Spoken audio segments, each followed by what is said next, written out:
Hello everyone, today we are going to study some of the feature of economic policy pursue under planning till 1991. The period between the 1951 to 1991 हमारी economic policy की कैसी विशेषताएं थी, कुछ features थे जो हम आज आपको बताएंगे, हम इस वीडियो में डिस्कस करेंगे। तो पहला फीचर जो है हमारी इकोनॉमिक पॉलिसी के, तो पहला फीचर है हमारा heavy reliance on public sector. On that time, India adopted as a system of mixed economy.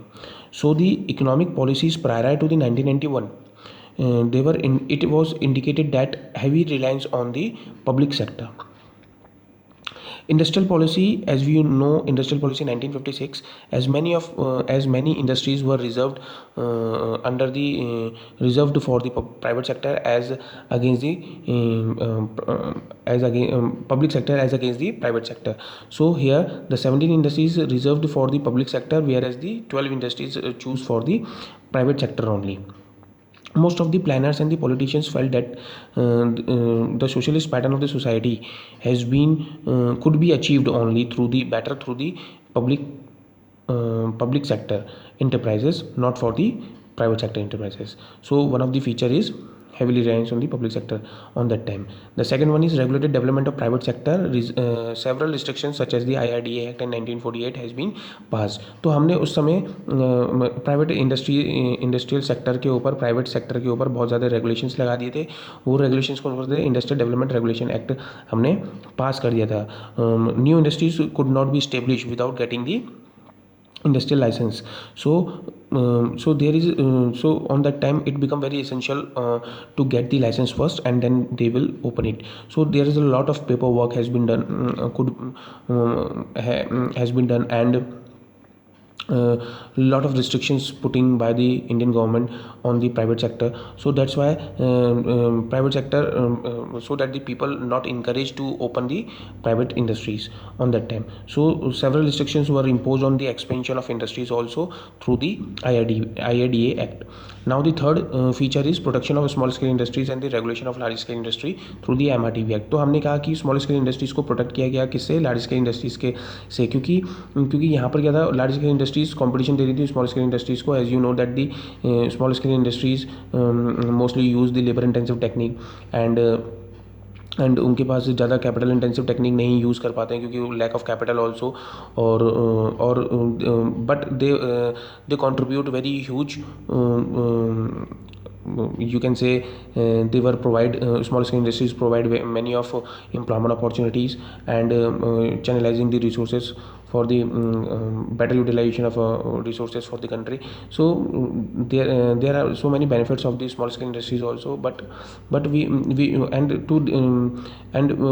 have to focus on the small scale industries more rather than the large scale industries, because small scale industries उस time पे क्या थी, newly born industries थी, उसको support करने की बहुत ज़्यादा ज़रूरत थी. तो उस समय MRTP एक्ट को पास कर दिया गया था. MRTP एक्ट क्या होता है? Monopoly restrictive trade practices. ये मोनोपोली ना कर सके, लार्ज स्केल इंडस्ट्रीज अपनी मोनोपोली ना कर सकें, जिससे स्मॉल स्केल इंडस्ट्रीज़ क्या हो, सर्वाइव ना कर सकें. तो इसीलिए गवर्नमेंट ने इसको देखते हुए कुछ आइटम्स जो प्रोडक्शन, जो हम certain area of production were exclusively reserve for the small scale industries, not for the large scale industries. तो कुछ नवरत्न कंपनीज थी, कुछ ऐसे बहुत सारे आइटम्स थे, 70 item approximately reserve for the small scale industries, and these item produce only for small medium size industries. So ये one of the feature था, one of the feature of economic policies during the period of 1951 to 1991. MRTP act को हमने पहली बार MRTP act को replace कर दिया था 2002 में कंपटीशन एक्ट के से. सो ये अब क्या हो गया है, कंपटीशन एक्ट हो गया है, MRTP एक्ट अब नहीं रहा है. तो ये फीचर था पहले उस समय. नेक्स्ट फीचर है हमारा saving and investment are the key factor of economic growth. Saving and investment आप जानते होंगे, saving means some of the income of a people, say for their uncertainties. So on that time government focuses force to the people, encourage the people to save their part of their income as a saving for to meet out the future uncertainties. So the government offer high rate of interest to save the money and while the investment was induce through the subsidies and capital grants.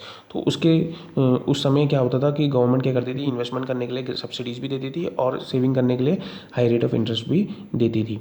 Next है आपका feature, domestic industries was protected from the foreign competition, high import duties were charge on import duties. तो इससे next feature ये है आपका कि domestic industries को protect किया गया है फॉरेन कंपटीशन से, हाई इंपोर्ट ड्यूटीज़ चार्ज कर दी गई थी जिससे इंपोर्ट ना हो सके। तो ये आपका अनदर फीचर है। नेक्स्ट है focus on import substitution as well as, इसके साथ साथ गवर्नमेंट किसके ऊपर फोकस कर रही थी, इंपोर्ट सब्सटीट्यूशन के ऊपर फोकस कर रही थी, because most of the foreign exchange used the imported of basic goods from the other countries. तो हमारा इंडिया का पैसा कहाँ जा रहा था, बाहर जा रहा था for the purchase of basic items जो हमारे डेली नीड्स के लिए ज़रूरत होते हैं, वो भी हम क्या कर रहे थे, इंपोर्ट कर रहे थे। तो ये सब चीज़ें गवर्नमेंट ने डिसाइड किया कि इसको रोक देना चाहिए और अपने सेल्फ सफिशेंसी के ऊपर फोकस करना चाहिए, सेल्फ रिलायंस के ऊपर फोकस करना चाहिए, जिससे हमारी इकोनॉमिक ग्रोथ क्या होगी, ज़्यादा अच्छे से हो पाएगी। तो ये एक फीचर था उस समय। नेक्स्ट है आपका FDI was control and regulated through the फेरा। तो उस समय क्या किया था, FDI को कंट्रोल किया गया था फेरा से, फॉरेन एक्सचेंज रेगुलेशन एक्ट है ये, इसको फॉरेन डायरेक्ट इन्वेस्टमेंट को कंट्रोल किया गया था, क्योंकि उस समय ये जाना जाता था कि FDI अगर हमारी कंट्री में 100% हो जाएगा तो फिर से क्या होगी, बाहर की कंट्री की कंपनीज हमारी कंट्री में फिर से आ जाएंगी और वो क्या करने लग जाएंगी, हमारे ऊपर रूल करने लग जाएंगी। इसीलिए FDI के ऊपर बहुत ज़्यादा कंट्रोल और रिस्ट्रिक्शंस लगा दिए गए थे।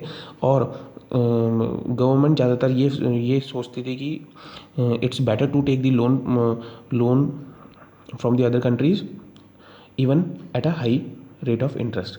So FDI were not allowed on that time. If they were allowed, but several restrictions has been put on it. तो उस समय ये फीचर रहा FDI का। नेक्स्ट है आपका लास्ट 8th पॉइंट है आपका सेंट्रलाइज प्लानिंग। सेंट्रलाइज प्लानिंग की अगर हम बात करें, सेंट्रलाइज प्लानिंग की बात करें तो most of the economic decision and political decision has been in the hand of the government only, central government. Most of the decisions were taken by the government, not for the private sector, to promote the social welfare also.